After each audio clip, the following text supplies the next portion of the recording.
day 2, and when I'm saying day 2, I just realized that I haven't posted the video of what it is of day 2. I'm doing a 7-day fasting, trying again.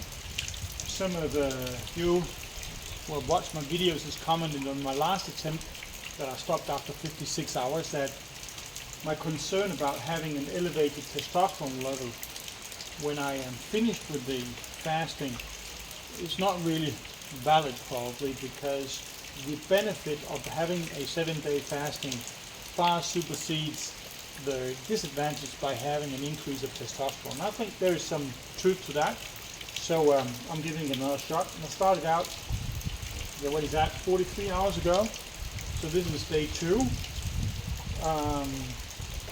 and I decided I wanted to do full-on autophagy with the cold plunges every day. Today it is fairly hot, 8 degrees. Yesterday, you saw that video, we were down at 3 degrees. Anyway, I'm installing it, gonna get in here.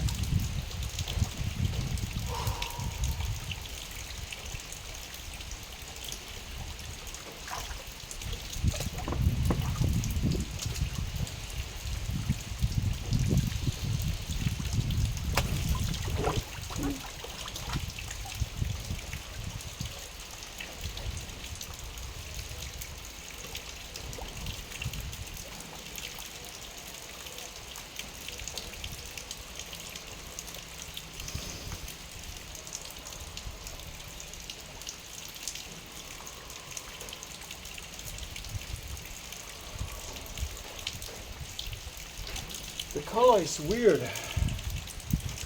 I added potassium permanganate to keep it clean.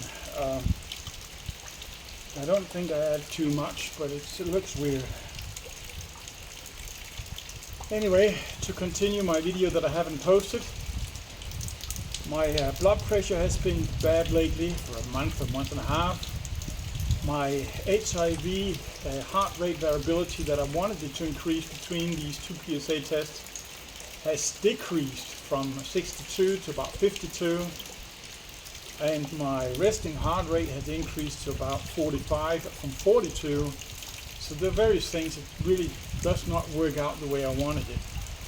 I've got these 7 days, as I've mentioned before, where I could do something constructive for my health, and I decided to do a 7-day fasting to see what impacts it has. I would have loved to make a blood test to see what it does before I start compared to after I've done, but that ain't gonna happen. I ain't got the money for that kind of thing around. So the plan is 7 days, and fasting, the only thing I do get is my electrolyte in the morning, Celtic salt, potassium, magnesium, and a little drizzle of lemon or passion fruit for flavor. And then I get 1 cup of coffee every day, and I get my soursop tea. Other than that, in my supplements, I don't get anything. So we are on day 2, and it is not all that easy, but it's easier than normal. And I think one of the reasons it is that I'm not just doing it for my health.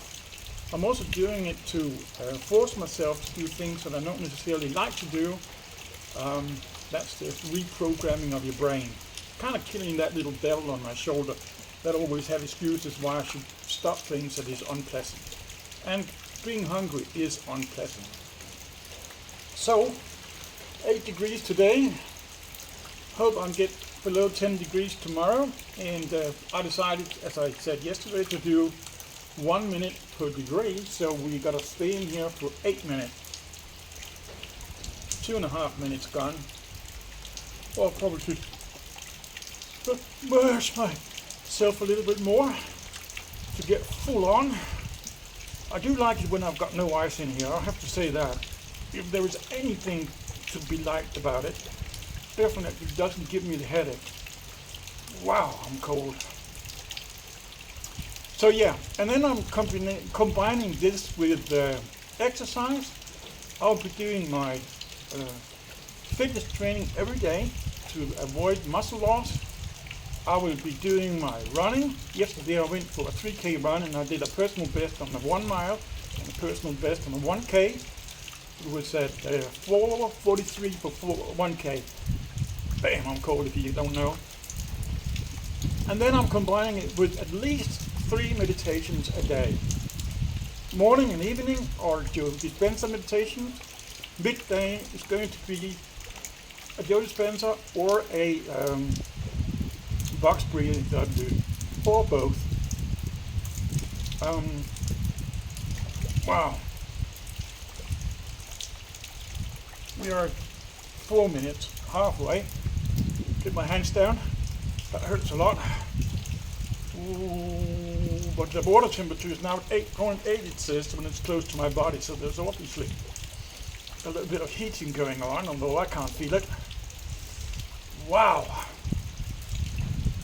So how am I doing? I'm actually doing quite nice, as I said, because this is just as much a mental training thing, if not more, and it's a health thing. But I'm also very much looking forward to see what impact this has on my PSA when we get there. On that note, I have been mentioned by somebody watching my videos something called chlorine dioxide protocol. I looked very briefly on it, and it was so complicated and it was so technical and chemistry that I kind of just let it go for something I could look at another point. But now a friend of mine has made me aware of it as well, and it poked my interest a little further, and I started doing a little bit of research, and I found some studies that actually shows there might be some fantastic potential there. Now, I've just got the messages from my friends about an hour ago, so I haven't been able to look at the details that he sent me, but it's definitely something that I would have a look at. And if it is as good as it seems to be, then I kind of feel weird that I haven't noticed it before. It's not something I've seen mentioned in any of the support groups that I've been in, anyway. I mean, they talk about curcumin and black seed oils and RSO and all these things that I already tried. I wouldn't say fail, because my PSA would probably have been in a better place today if I hadn't done what I have done. So obviously something is working, but if it's just a mindset and my exercise that really does it, and the rest of it is just money out the window, I really don't know. So that brings me to something else. Now I'm sitting here and have to spend my time being cold with another 2 minutes left. I've ordered in a lot of different goodies from the US, and I'm going to get that next week. And the only thing that is going to be used specifically for, no, that's two things, for the cancer treatment is modified citrus pectin, which seems to have very promising properties. And the other thing is my 5 and 20% black seed oil, sorry. I've got that in oil as well, in 5% solution, and I'm going to use that topically. So that's going to be a difference. But the rest of it, like the quercetin and the B12 and the vitamin D, I'm going to use that as regular supplements, and I'm going to dial it down everything I do to make it a matter of just boosting my immune system, but not trying to overdo it and use it specifically to kill something. I think I've got to get a little bit back to basics, where let the body do the work instead of trying to convince the body to do it using certain remedies. To support your body with B12 is good. Overdoing it, I don't think that's good. Oh. Anyway, guys, it's not all that bad, really. And it's raining. I don't know how well the sound goes through here, but we have had a very, very, very, very rainy day today. Very strong winds in between too. So I was a little bit nervous with my cover here will hold up for the video, but I think it does. Without jinxing it, we've got another 30 seconds to go. Ooh. Anyway, I always finish the videos by saying stay happy and stay healthy. And you know what? Staying happy is the way to go. I mean, no matter what you shovel in your mouth in order to stay healthy, well, if you're not happy, then it doesn't work that well. And don't get me wrong, don't take the Otello or the cream cake or whatever and say, oh, now I'm happy. It's not the way it works, obviously.